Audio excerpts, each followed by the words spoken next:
ಚಿತ್ತಾಪುರ ಪಟ್ಟಣದ ತಾಲೂಕು ಪಂಚಾಯತ್ ಕಚೇರಿ ಸಭಾಂಗಣದಲ್ಲಿ ಕರ್ನಾಟಕ ಕಾರ್ಯನಿರತ ಪತ್ರಕರ್ತರ ಸಂಘದ ತಾಲೂಕು ಘಟಕದ ವತಿಯಿಂದ ಪತ್ರಿಕಾ ದಿನಾಚರಣೆ ಹಾಗೂ ಪ್ರಬಂಧ ಸ್ಪರ್ಧೆಯಲ್ಲಿ ವಿಜೇತರಾದ ವಿದ್ಯಾರ್ಥಿಗಳಿಗೆ ಬಹುಮಾನ ವಿತರಣೆ ಕಾರ್ಯಕ್ರಮ ಹಮ್ಮಿಕೊಳ್ಳಲಾಗಿತ್ತು.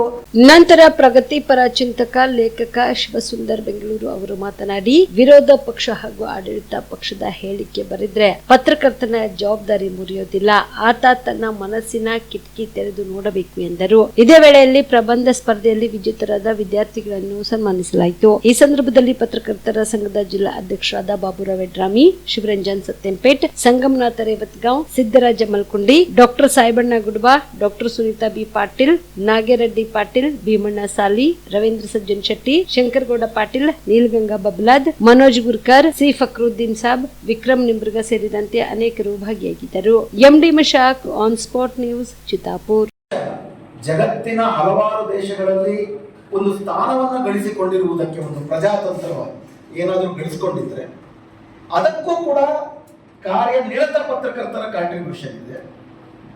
ಏನು ನಾವು ಗಳಿಸ್ಕೊಳ್ಳಿಲ್ಲ ಕಳೆದ 75 ವರ್ಷದಲ್ಲಿ, ಅದರಲ್ಲಿ ಬೇರೆ ಎಲ್ಲರ ಜೊತೆಗೆ ಕಾರ್ಯ ಮರೆತ ಪತ್ರಕರ್ತರ ಕಾಂಟ್ರಿಬ್ಯೂಷನ್ ಕೂಡ ಜಾಸ್ತಿ. ಯಾಕಿದು ಹೇಳಬೇಕಾಗುತ್ತೆ ಅಂದ್ರೆ, ಫಸ್ಟ್ ಆಫ್ ಆಲ್ ಮಾಧ್ಯಮ ಅಂದ್ರೆ ಪತ್ರಕರ್ತರು ಅಂತಂದ್ರೆ ಏನು, ಒಂದು ಪ್ರಜಾತಂತ್ರದಲ್ಲಿ ಇವರ ಪಾತ್ರ ಇದೆ. ಸ್ವಾತಂತ್ರ್ಯ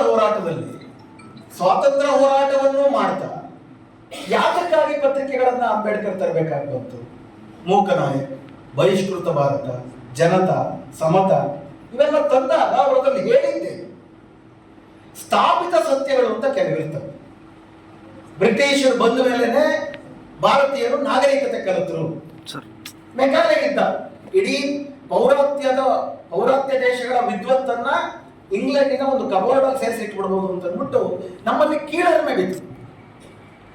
ಅಂಬೇಡ್ಕರ್ ಇರ್ಬೋದು, ಎಲ್ಲರೂ ಕೂಡ ಅದನ್ನು ಪ್ರಶ್ನೆ ಮಾಡಿದ್ರು. ಬಟ್ ಅಂಬೇಡ್ಕರ್ ಅಷ್ಟಕ್ಕೆ ಮಾತ್ರ ಸೀಮಿತ ಮಾಡಲಿಲ್ವಲ್ಲ, ತುಂಬಾ ಮುಖ್ಯವಾಗಿ ಸ್ವಾತಂತ್ರ್ಯದ ವ್ಯಾಖ್ಯಾನವನ್ನ ವಿಸ್ತರಿಸಿದ್ರು ಅಂಬೇಡ್ಕರ್. ಬಾಹ್ಯ ವಸಾಹತುಶಾಹಿ ಇದೆ, ಬ್ರಿಟಿಷರು ಬಂದಿದ್ದಾರೆ, ಭಾರತವನ್ನು ಆಳ್ತಿದ್ದಾರೆ, ಇವರು ಹೋಗ್ಬೇಕು.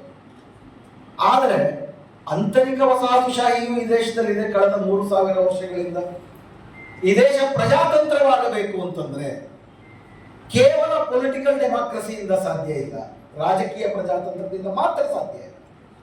ಈ ದೇಶಕ್ಕೆ ಸೋಷಿಯಲ್ ಡೆಮಾಕ್ರಸಿ ಬೇಕು, ಎಕನಾಮಿಕ್ ಡೆಮಾಕ್ರಸಿ ಬೇಕು, ಸಾಮಾಜಿಕ ಪ್ರಜಾತಂತ್ರ ಬೇಕು, ಆರ್ಥಿಕ ಪ್ರಜಾತಂತ್ರ ಬೇಕು. ಇವೆರಡು ಬೇಕು ಅಂತಂದ್ರೆ ಈ ದೇಶದಲ್ಲಿ ಜಾತಿ ವಿನಾಶ ಆಗಬೇಕು. 10 ಜನರನ್ನ ಸುರಿದು ಕೆಲವರು ಮಾತ್ರ ಬದುಕುವ ಬಂಡವಾಳಶಾಹಿ ವ್ಯವಸ್ಥೆ ಆಚರಣೆ ಮಾಡಲಿಕ್ಕೆ ಪ್ರಯತ್ನ ಸಫಲ ಆಗಿದೆ ಅಂತ ಹೇಳಿ ನಾನು ಅನ್ಕೊಳ್ತೇನೆ. ಬಹಳ ಒಂದು ಒಳ್ಳೆಯ ವಿಚಾರವನ್ನ ನಮ್ಮ ತಾಲೂಕು ಪತ್ರಕರ್ತರ ಸಂಘದ ಅಧ್ಯಕ್ಷರಾದಂತಹ ಮತ್ತು ಅವರ ಟೀಮ್ ಏನಿದೆ, ಎಲ್ಲರ ಟೀಮು ಆ ಒಂದು ಒಳ್ಳೆ ಚೆನ್ನಾಗಿ ಮಾಡಿದ್ದಾರೆ ಅಂತ ಹೇಳಿ ನಾನು ಅನ್ಕೊಳ್ತೇನೆ. ಬದಲಾವಣೆ ಆದಂತಹ ಒಂದು ಸಂದರ್ಭಗಳು, ಯಾಕಂತಂದ್ರೆ ನಿಮ್ಗೆ ಮಾಧ್ಯಮ ಗೊತ್ತಿದೆ, ಬಹಳಷ್ಟು ರೂಪಾಂತರಗೊಳ್ತಾ ಬರ್ತಾ ಇದೆ. ಮಾಧ್ಯಮ ಹೋಗಿ ಎಲೆಕ್ಟ್ರಾನಿಕ್ ಮೀಡಿಯಾ ಆಯಿತು, ಮುಂದೆ ಡಿಜಿಟಲ್ ಮೀಡಿಯಾ ಆಯಿತು, ಈಗ ಸೋಷಿಯಲ್ ಮೀಡಿಯಾ ಆಗಿದೆ.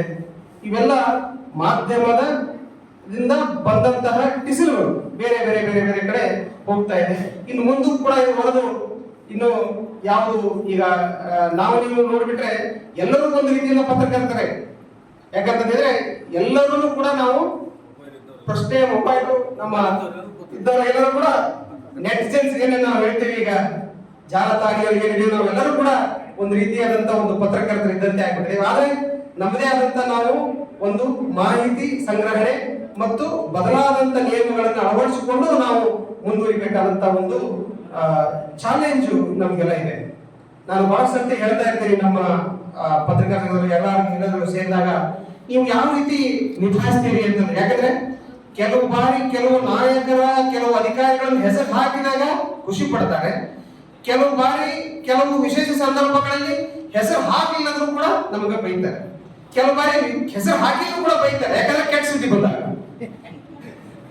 ಕೆಟ್ಟ ಸುದ್ದಿ ಬಂದಾಗ ಅವರನ್ನ ನಾವು ಬೈತೇವೆ, ಒಳ್ಳೆ ಸುದ್ದಿಯನ್ನು ಹಾಕಿ ನಮ್ಮ ಹೆಸರು ಬಂದಾಗ ಅವರನ್ನ ಹೊಗಳ್ತೇವೆ.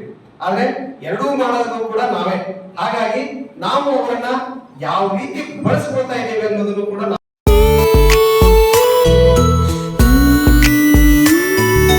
ಮನಸ್ಸನ್ನು ದೋಚುವ ಸಿರೆ ಚಂದವೋ, ಚಟ್ಟನೆ ಸೆಳೆಯುವ ಮೆರೆಯುವ ಸೀರೆ ಅಂದವು ಮೈಮನ ಕದಿಯುವ ಸೀರೆ ಖಜಾನೆಯು ಬಯಸಿದ್ದು ಸಿಗುವಂಥ ಸೀರೆ ಸ್ವರ್ಗವು ಮದುವೆಯ ಸಂಭ್ರಮದ ಚಿತ್ತಾರದ ಸೀರೆಗಳು ಶುಭದ ಕಾರ್ಯದಿ ಬಣ್ಣಗಳ ನರ್ತನ ವಿಧ ವಿಧ ಸಂಗ್ರಹದಿ ಮನವನ್ನು ಅಪಹರಿಸೋ ವಿಜಯಲಕ್ಷ್ಮಿ ಸಿಲ್ಕ್ಸ್ಗೆ ಸರಿಸಾಟಿಯಲ್ಲಿದೆ ವಿಜಯಲಕ್ಷ್ಮಿ ಸಿಲ್ಕ್ಸ್ ವಿಜಯಲಕ್ಷ್ಮಿ ಸಿಲ್ಕ್ಸ್.